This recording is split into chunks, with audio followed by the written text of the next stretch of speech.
સારું નમસ્કાર મિત્રો। હવે આપણે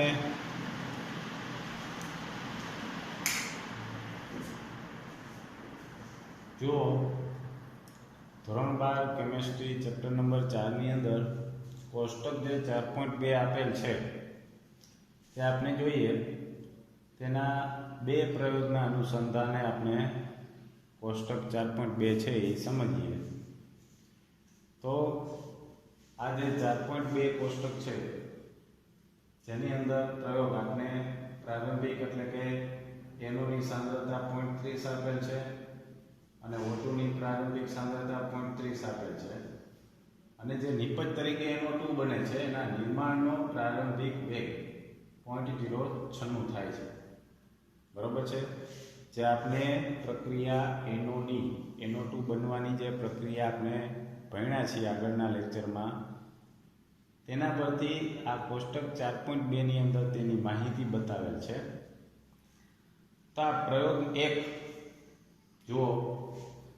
પ્રયોગ 1 માં NO ની સાંદ્રતા અને O2 ની પ્રારંભિક સાંદ્રતા જે બંને 0.30 સમાન રાખેલ છે અને NO2 નિપજનો બનવાનો વેગ અથવા નિર્માણનો પ્રારંભિક વેગ જે છે 0.096, તેના પરથી આપણું વેગનું સમીકરણ આ પ્રમાણે છે કે વેગ 1 બરાબર k વેગ અચળાંક અને NO અને O2 ની સાંદ્રતાની યોગ્ય ઘાત જે આ પ્રમાણે છે।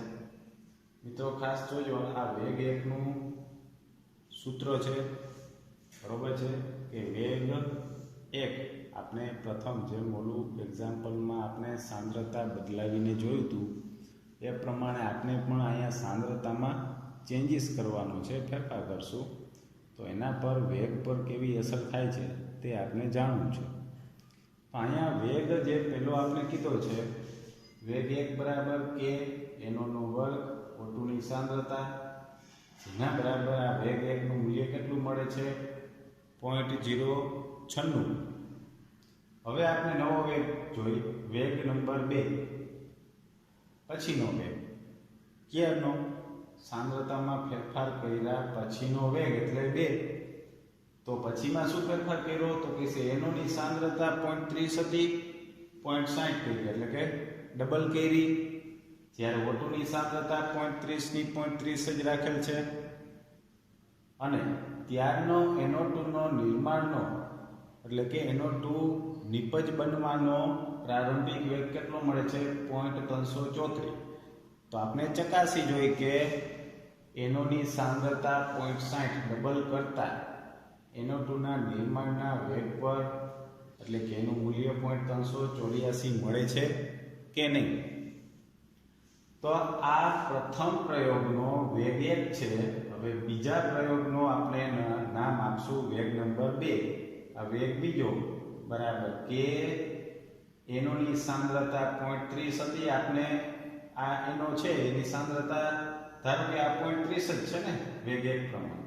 હવે અહીંયા શું થયું ડબલ થઈ એટલે કે 2NO થઈ, વર્ગનો વર્ગ O2 ની સાંદ્રતા તો કે છે એ તો અચળ જ છે એટલે O2 ના O2, બરોબર સમજાણું મિત્રો। પ્રથમ વેગમાં જ આપણે એની સાંદ્રતા 0.30 સ્વીકારેલી છે એટલા માટે અહીંયા ખાલી ડબલ થઈ છે તો આપણે 2 ગુણ્યા NO કરી નાખ્યું ને, બાકી વર્ગનો વર્ગ O2 ની સાંદ્રતા જે હતી એ જ છે એટલા માટે O2 ની સાંદ્રતા એમને રાખશું। હવે અહીંયા ફરી પાછો 2 નો વર્ગ 4 કાઢી લ્યો બાર કે NO નો વર્ગ અને O2 નો વર્ગ, તો આ પદ કેના બરાબર થઈ ગયું તો કે છે વેગ 1 બરાબર કે NO નો વર્ગ અને O2 છે અહીંયા પણ એવું। તો આ પદ કે NO નો વર્ગ અને O2 ની સાંદ્રતા એ પદની જગ્યાએ આપણે શું લખી શકીએ તો કે છે આપેલું છે મૂલ્ય કેટલું છે 0.096, બરોબર, એને 4 વડે ગુણી નાખો તો આપણે બીજા પ્રયોગનો વેગ કેટલો મળ્યો 0.384, જે આપણે NO2 ના નિર્માણનો પ્રારંભિક વેગ કોષ્ટકમાં દર્શાવેલ છે તે પ્રમાણે મળી ગયું। તો તમને ખ્યાલ આવ્યો કે આ 0.096 ગુણ્યા 4 કર્યા એટલે કે 0.096 એ પ્રારંભિક વેગ હતો જેનાથી બીજા પ્રયોગનો વેગ કેટલા ગણો થયો? 4 ગણો થયો કહેવાય ને. સમજાણું મિત્રો? હવે એ જ રીતના તમે ફરી પાછું જે આપણે કોષ્ટકમાં આગળ મૂલ્ય દર્શાવ્યા ત્રીજો પ્રયોગ છે 0.60 વળી આની સાંદ્રતા બદલાવો, તો એના પરથી આગળનું સમીકરણ શોધી ગણતરીથી ખ્યાલ આવશે કે વેગ કેટલા ગણો થાય છે. બરોબર? આ રીતના સાંદ્રતાના ફેરફારથી નવા વેગ અંતિમ વેગ પર જુદી જુદી અસરો થતી હોય છે. ત્યાર પછી આપણે જોઈએ વેગ અચળાંકનું પરિમાણ.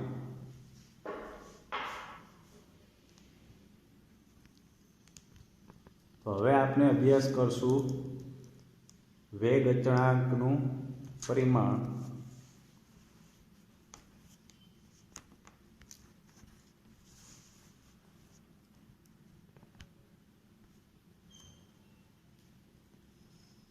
તો વેગ અચળાંકનું પરિમાણ એટલે કે એકમો.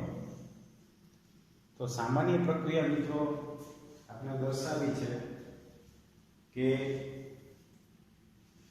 આ વેગ અચળાંકનું જે પરિમાણ છે, સામાન્ય પ્રક્રિયા આપણે જે લખતા a +bb અને નિપજ તરીકે cc + dd, તો એના પરથી આપણે વેગ નિયમનું સમીકરણ હતું વેગ બરાબર k a અને b ની સાંદ્રતાની યોગ્ય ઘાત એટલે x અને y. બરોબર? ફરી પાછો મિત્રો આપણે વેગ નિયમ રિપીટ કરીએ કે વેગ નિયમ એટલે તો કે છે પ્રક્રિયકની સાંદ્રતાની યોગ્ય ઘાતના સમપ્રમાણમાં હોય છે. બરોબર છે? તો વેગ અચળાંક k બરાબર શું થાય? તો કે છે વેગના છેદમાં ab. તો k બરાબર આપણે જ્યારે પરિમાણની વાત કરતા હોય એકમની, તો આપણે અહીંયા વેગનો એકમ ખ્યાલ છે સાંદ્રતા છેદમાં સમય. બરોબર છે મિત્રો? કેમ કે આપણે વેગનું સૂત્ર જે લખતા કે વેગ બરાબર નિપજની સાંદ્રતાનો ફેરફાર છેદમાં સમયનો ફેરફાર, અથવા આપણે વેગ એટલે આવું લખતા કે વેગ બરાબર -ડેલ્ટા r છેદમાં ડેલ્ટા t, અથવા ત્વરિત વેગ માટે આપણે આવી રીતના સમીકરણ લખતા -dr છેદમાં dt. બરોબર? આ આપણે પ્રક્રિયકની સાંદ્રતાના સંદર્ભમાં લખતા. જો નિપજની સાંદ્રતાના સંદર્ભમાં લખતા આવી રીતના પ્લસ ડેલ્ટા p છેદમાં ડેલ્ટા t, એવી રીતના પ્લસ dt ના છેદમાં dt. બરોબર છે મિત્રો? ખાસ જોજો, આપણે જે વેગનું ચેપ્ટરની શરૂઆતમાં જે સમીકરણ મેળવ્યું છે જે આ પ્રમાણે હતું કે r એટલે તો કે છે એના માટે વેગ આપણે સરેરાશ વેગની ગણતરીમાં -ડેલ્ટા r છેદમાં ડેલ્ટા t લખતા, નિપજ માટે લખતા +ડેલ્ટા p છેદમાં ડેલ્ટા t, અને ત્વરિત વેગનું સમીકરણ હતું માઈનસ પ્રક્રિયક માટે -dr છેદમાં dt બરાબર +dp છેદમાં dt. બરોબર? તો ત્યારે આપણે વેગનું એકમ આપણે શોધ્યો કે સાંદ્રતા છેદમાં સમય. સિમ્પલ છે, કોઈ પણ લઈ લો તમે સમીકરણ, અંશમાં તો આપણે સાંદ્રતા જ હતી ને પ્રક્રિયક અથવા નિપજની, અને છેદમાં શું હતો? સમયનો ફેરફાર. તો એકમ શું થયું? સાંદ્રતા છેદમાં સમય. આ સાંદ્રતા છેદમાં સમય થયો. છેદમાં જે a અને b ની યોગ્ય ઘાત x અને y છે, તો ત્યાં x + y એટલે શું થાય? પ્રક્રિયાનો કુલ પ્રક્રિયાક્રમ. એ બી પ્રક્રિયકો છે, એની યોગ્ય પ્રાયોગિક ઘાત જે છે x અને y, તો આ x + y, x અને y નો સરવાળો એટલે કે n એટલે કે કુલ પ્રક્રિયાનો ક્રમ. સમજાણું? રાસાયણિક પ્રક્રિયા જે કાંઈ છે તેનો કુલ ટોટલ પ્રક્રિયા ક્રમ. તો x + y એટલે કુલ પ્રક્રિયા ક્રમ n, જે છે તો સાંદ્રતા એટલે કે સાંદ્રતાની n ઘાત થઈ. બરોબર? આ a b ની સાંદ્રતા છે ને, તો સાંદ્રતા, અને એની ઘાત એટલે x + y x plus y એટલે n, n એટલે કુલ પ્રક્રિયા ક્રમ. તો થઈ ગયું વેગ બરાબર સાંદ્રતા છેદમાં સમય ને છેદમાં તો છે સાંદ્રતાની n ઘાત. તો આપણે સાંદ્રતા મળ્યું અને સાંદ્રતાની એક ઘાત લઈ એટલે 1 માઈનસ n અને સમય ઇન્વર્સ થઈ ગયું. તો આ થઈ ગયો વેગ અચળાંકનો એકમ. તો હવે આપણે જોઈએ કે સાંદ્રતાનો એકમ શું છે? ખરેખર મોલ પ્રતિ લિટર 1 માઈનસ n ના mn અને સમય છે એ સેકન્ડમાં છે. તો સેકન્ડ ઇન્વર્સ આ આપનો કેનું પરિમાણ એટલે કે એનો એકમ થયો, જ્યાં n એટલે કુલ પ્રક્રિયા ક્રમ. હવે નીચે ઉદાહરણ આપેલા છે કે શૂન્ય ક્રમની પ્રક્રિયા માટે એટલે કે n કુલ પ્રક્રિયા ક્રમ છે તે શૂન્ય હોય તો કેનો એકમ શું થાય? એટલે કે મિત્રો જુદા જુદા ક્રમની પ્રક્રિયા માટે પ્રક્રિયા ક્રમ બદલે તેમ વેગ અચળાંક કેનો એકમ પણ બદલશે. બરોબર છે. આના પરથી જ આપણે એક્ઝામ્પલ પણ આવશે કે કેનું મૂલ્ય અને એકમ આપેલો હોય તો એના ઉપરથી તમારે શોધવાનું હોય કે કયા ક્રમની પ્રક્રિયા છે. બરોબર. તો તમારે જોઈ લેવાનું કે આવો એકમ શેમાં બને છે? શૂન્ય ક્રમની પ્રક્રિયામાં, પ્રથમ ક્રમની પ્રક્રિયામાં કે દ્વિતીય ક્રમની પ્રક્રિયામાં. બરોબર. જેનો એકમ જે હોય તે ક્રમની પ્રક્રિયા થાય. તો અહીંયા આપણે શૂન્ય ક્રમની પ્રક્રિયા માટે k બરાબર મોલ પ્રતિ લિટર. આમાં જુઓ 1 માઇનસ 0 મૂકો, n એટલે શૂન્ય ક્રમની છે ને પ્રક્રિયા. તો શૂન્ય ક્રમની પ્રક્રિયા એટલે n એટલે 0. તો 0 મૂકો તો 1 વધ્યું મોલ પ્રતિ લિટર અને સેકન્ડ ઇન્વર્સની સેકન્ડ ઇન્વર્સ. તેવી જ રીતના પ્રથમ ક્રમની પ્રક્રિયા તો અહીંયા n એટલે 1 મૂકો તો 1 માઇનસ 1 એટલે 0 ઘાત અને આ મોલ પ્રતિ લિટરની 0 ઘાત એટલે શું થઈ ગયું? 1. તો 1 થઈ ગયું મોલ પ્રતિ લિટર 1 માઇનસ n એટલે એની જગ્યાએ 0 લખ્યું, સોરી 1 લખ્યું, 1 માઇનસ 1. તો આ પદની 0 ઘાત એટલે 1 થઈ ગયું. માત્ર વધ્યું શું? Second inverse. બરોબર. સેકન્ડ ઇન્વર્સ પ્રથમ ક્રમની પ્રક્રિયા છે એના વેગ અચળાંક કેનો એકમ સેકન્ડ ઇન્વર્સ છે જે સાંદ્રતાથી સ્વતંત્ર થઈ ગયું. બરોબર છે. કેમ કે સાંદ્રતાના જે એકમ હતો મોલ પ્રતિ લિટર એમાં 1 માઇનસ n એટલે 1 મૂક્યા તો એ પદ જ કેવું થઈ ગયું? 1 આખું થઈ ગયું, 1 એકમ થઈ ગયું.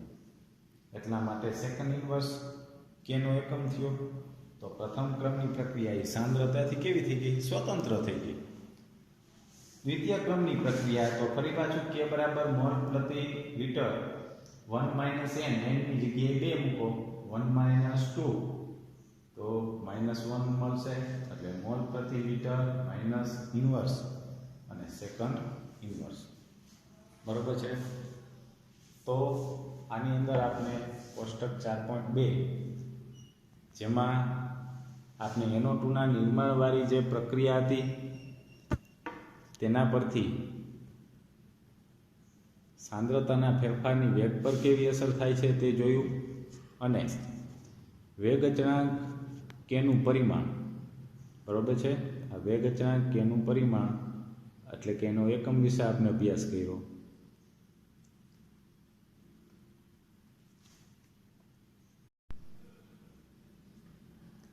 ચાલો કોયડો એક્ઝામ્પલ 4.2 જુઓ. રકમ સમજો પહેલા. CCl4 માં N2O5 નું 318 કેલ્વિન તાપમાને વિઘટન દ્રાવણમાં N2O5 ની સાંદ્રતાનું નિયંત્રણ કરીને અભ્યાસ કરવામાં આવેલ છે. ટૂંકમાં સિમ્પલ આપણે નીચે પ્રક્રિયા લખી છે તે સમજો. આ N2O5 નું વિઘટન કેની અંદર કરવામાં આવે છે? CCl4 ના દ્રાવણમાં. તો 2 મોલ N2O5 છે, 2 મોલ N2O5 નું વિઘટન આ CCl4 ના દ્રાવકની અંદર કરવામાં આવે છે. તો નિપજ તરીકે 4 મોલ NO2 અને 1 મોલ O2 વાયુ બને છે. તો આ વિઘટનની પ્રક્રિયા આપેલ છે. તો એના અભ્યાસ પરથી શરૂઆતમાં પ્રારંભમાં N2O5 ની સાંદ્રતા 2.33 મોલ પ્રતિ લિટર છે, એટલે કે આની શરૂઆતમાં સાંદ્રતા કેટલી છે? પ્રક્રિયા થયા વિના શરૂઆતની સાંદ્રતા 2.33 મોલ પ્રતિ લિટર છે. હવે 184 મિનિટ પછી તે ઘટીને 2.08 મોલ પ્રતિ લિટર થાય છે. સમજાવવાનું જે આપણે સરેરાશ વેગના સૂત્રમાં આપણે શું કહેતા? અંતિમ સાંદ્રતા માઇનસ પ્રારંભિક સાંદ્રતા છેદમાં અંતિમ સમય માઇનસ પ્રારંભિક સમય. તો આપણે શરૂઆત કરી 0 સમય અને શરૂઆતની સાંદ્રતા 2.33, અંતિમ સમય 184 મિનિટ થઈ ત્યારની સાંદ્રતા 2.08. તો આ આપણી પ્રક્રિયા છે. આની અંદર આપણે શોધવાનું શું છે? તો સરેરાશ વેગ જે આપણે કલાકમાં, મિનિટમાં અને સેકન્ડમાં ગણતરી કરીને શોધવાનો છે. અને બીજું NO2 ના ઉત્પન્ન થવાનો વેગ, વેલોસિટી. બરોબર, આ બે વસ્તુ આપણે શોધવાની છે. તો શરૂઆત કરી. સરેરાશ વેગ, આપેલી પ્રક્રિયા માટે સરેરાશ વેગનું સમીકરણ શું થાય?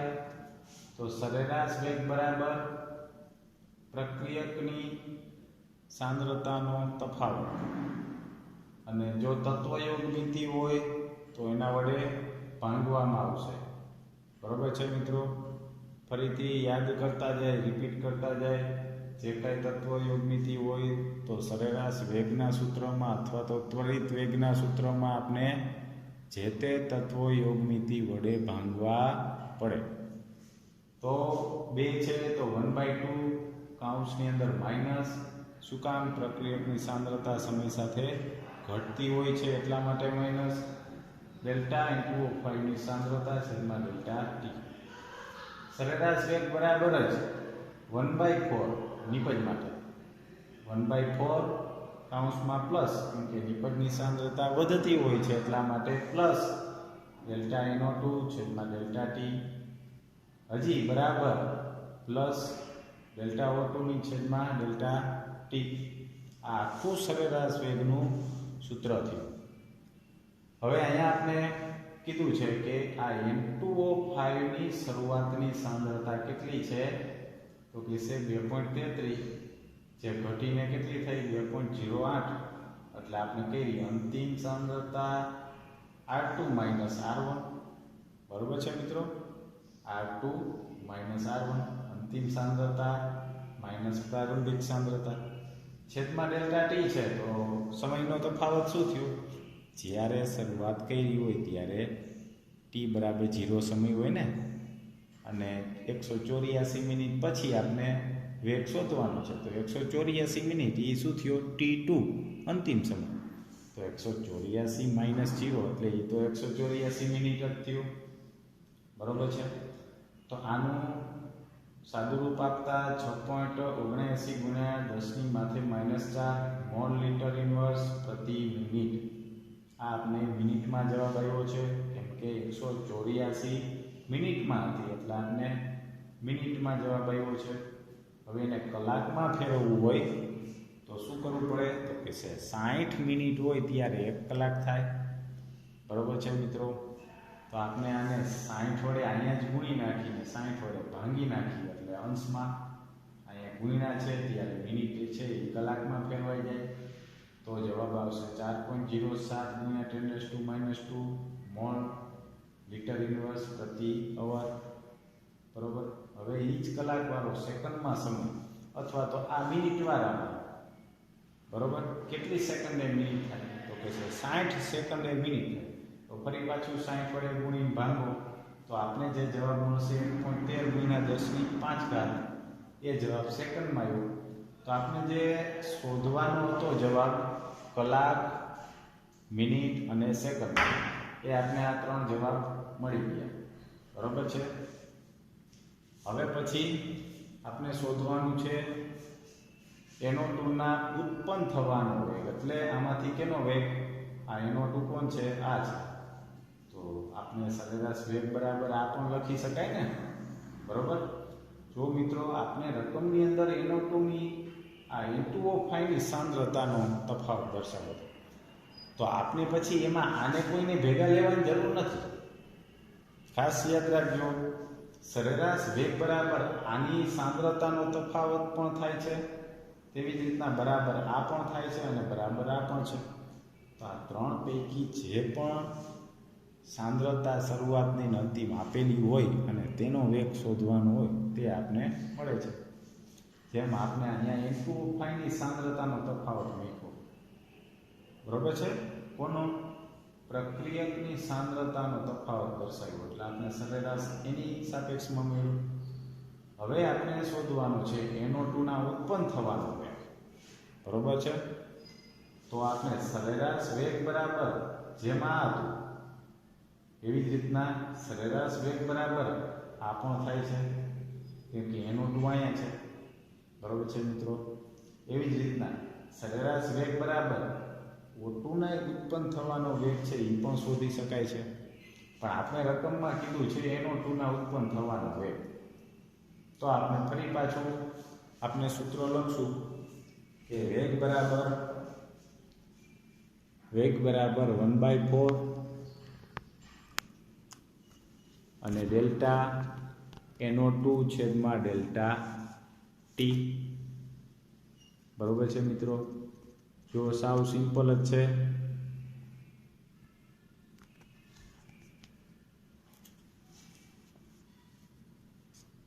આની અંદર આપણે